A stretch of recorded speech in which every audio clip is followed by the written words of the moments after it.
श्री अवधूत चिंतन गुरुदेव दत्त. अध्याय 26. वेदविस्तार. या अध्यायाचे फलश्रुती म्हणजे आपापल्या अभ्यासामध्ये विशेष प्रावीण्य येते, त्यामुळे संपूर्ण अध्याय अवश्य श्रवण करा. श्री गणेशाय नमः.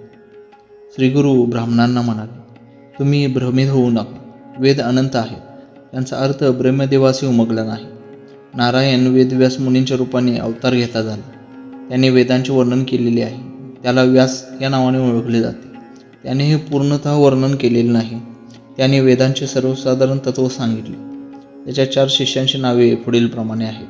या प्रख्यात शिष्यांमध्ये पहिला पैल, दुसरा वैशंपायन, तिसरा जैमिनी आणि चौथा शिष्य सुमंतो या नावाने प्रसिद्ध आहे. त्यांनी वेदांचा अभ्यास करण्याची इच्छा दर्शवली. तेव्हा व्यास त्यांना म्हणाले, हा अभ्यास करणे अशक्य आहे. एक वेद पूर्णतः शिकवायचा असेल तर त्यास कल्पापर्यंत वेळ लागेल. मग 4ही वेद शिकण्यास किती वेळ लागेल? वेदांचा महिमा अनंत आहे. मी या वेदांचा आदी व अंत सांगतो, त्यास एकाग्र चित्ताने श्रवण करावे. विख्यात भारद्वाज ऋषी पूर्वी अभ्यास करीत होते. ब्रह्मचर्याचे आचरण करणारे 100 वर्ष जगलेले ते ऋषी वेद पूर्णतः जाणण्यासाठी ब्रह्मदेवाचे 3 कल्प इतके आराधना करते झाले. तेव्हा कुठे त्यांनी अल्पसे वेदज्ञान झाले. पुढे त्यांनी पुन्हा एकदा तप केले. तेव्हा ब्रह्मदेव प्रसन्न झाला व म्हणाले, तुला काय हवे? भारद्वाज म्हणाले, तेव्हा तू जर मला प्रसन्न झालेला आहेस तर तुझ्या कृपेने मी ब्रह्मचर्य पाळून समग्र वेद शिकू इच्छितो. मला समग्र वेदांचे ज्ञान व्हावे, मला ते सर्व शिकता यावे, हेच वरदान तुझ्याकडून अपेक्षित आहे. असे म्हणून त्यांनी ब्रह्मदेवाचरणी वंदन केले. तेव्हा ब्रह्मदेव त्यांना म्हणाला, वेदांची गणना करणे शक्य नाही. असे असता तू सर्व वेद शिकणार असल्याचे योजलीस, परंतु वेद मलाही अगम्य आहे. मी तुला समग्र दर्शन घडवेन. तू मन निर्मळ कर आणि विशेषत्वाने अभ्यास कर. असे म्हणून ब्रह्मदेवाने भारद्वाज ऋषींना 3 वेद दाखवले. ते पर्वतांसारखे होते. त्यांचे तेज कोट्यावधी सूर्यांच्या एकत्रित प्रकाशाइतके होते. त्यातच वेदांच्या 3 पर्वता एवढा राशी पाहून ऋषी भयभीत झाले. मी ब्रह्मदेवाचे 3 कल्प एवढा काळ ब्रह्मचर्य पाळून जे काही शिकलो ते फारच अल्प. या पर्वतांनी इतक्या नाना राशी मी कधी शिकणार? असे म्हणत भयभीत झालेले भारद्वाज ऋषी ब्रह्मदेवाच्या पाया पडले आणि म्हणाले, हे देवा, हे अशक्य आहे. मला क्षमा करा. या वेदांचा आरंभ व शेवट जाणून घेण्यास तूच समर्थ आहेस. तू जेवढे व जे देशील तेवढेच मी स्वीकारेन. तू शरण आलेल्यांचा आधार आहेस. अपार असे हे वेद संपूर्णतः शिकावे या मनातील तीव्र इच्छेपोटी मी तुझ्याकडे आलो. समग्र वेद शिकण्याचे सामर्थ्य माझ्या ठिकाणी नाही. तेव्हा तुला जितके द्यावेसे वाटते तितकेच मला दे. ऋषींचे हे बोलणे ऐकून ब्रह्मदेव संतुष्ट झाला आणि त्याने वेदांच्या 3 राशीतून 3 मुठी भरून ऋषींना अभ्यासाकरता दिल्या. पुढे भारद्वाज ऋषींनी 3 वेदांपासून मंत्राचे 4 वेगळे भाग केले आणि त्यापासून 4 वेदांचा अभ्यास करण्यास प्रारंभ केला. त्यांचा अभ्यास अजूनही पूर्ण झालेला नाही आणि असे असताना तुम्ही स्वतःच वेद जाणता, अभ्यासू आहोत वगैरे म्हणता. मी तुम्हाला प्रत्येकी 4 वेदांचे विवरण सांगतो, मात्र एक वेद शिकण्याचेही तुम्हाला कष्ट होते. तुमचा अभ्यास पक्का व्हावा म्हणून मी हे करीत आहे. पुढे ती शिष्य व व्यासांची गोष्ट सांगू लागली. तेव्हा ते 4घे शिष्य व्यासांना म्हणाले, आम्हाला एक वेद संपूर्णपणे शिकवावा. यातील शक्य तितके आम्ही शिकून घेऊ. अशी विनंती करून त्या 4घांनी व्यासांचे चरण धरले आणि त्यांच्या पायापाशी कृपा होण्याकरता अर्ज केले.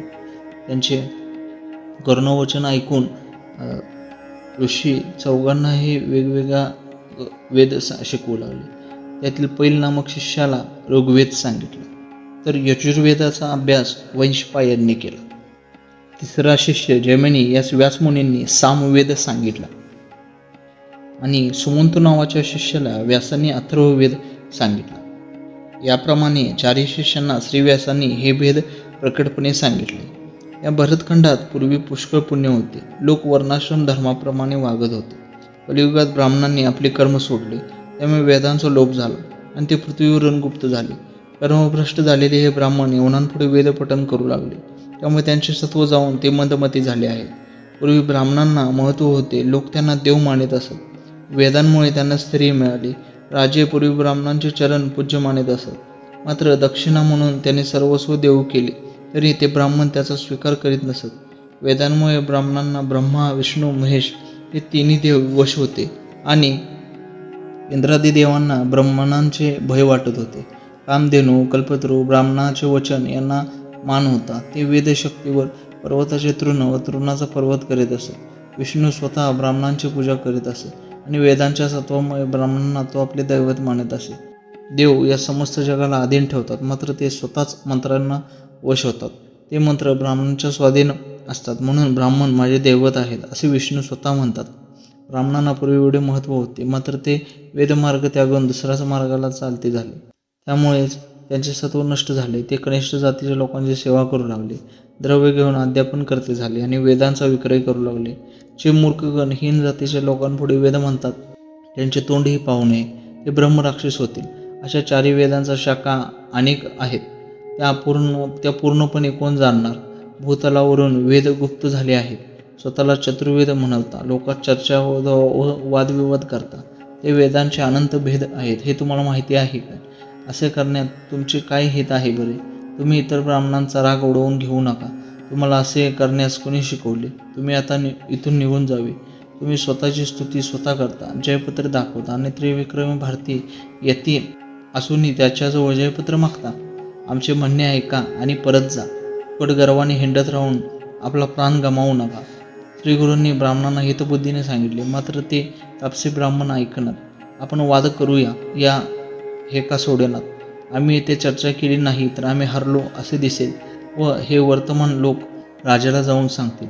मग आपले महत्त्व ते काय राहिले? सिद्ध नामधारकाला म्हणाले. असे ते मदन्मत ब्राह्मण, त्यांना स्वतःचे हित कळत नव्हते.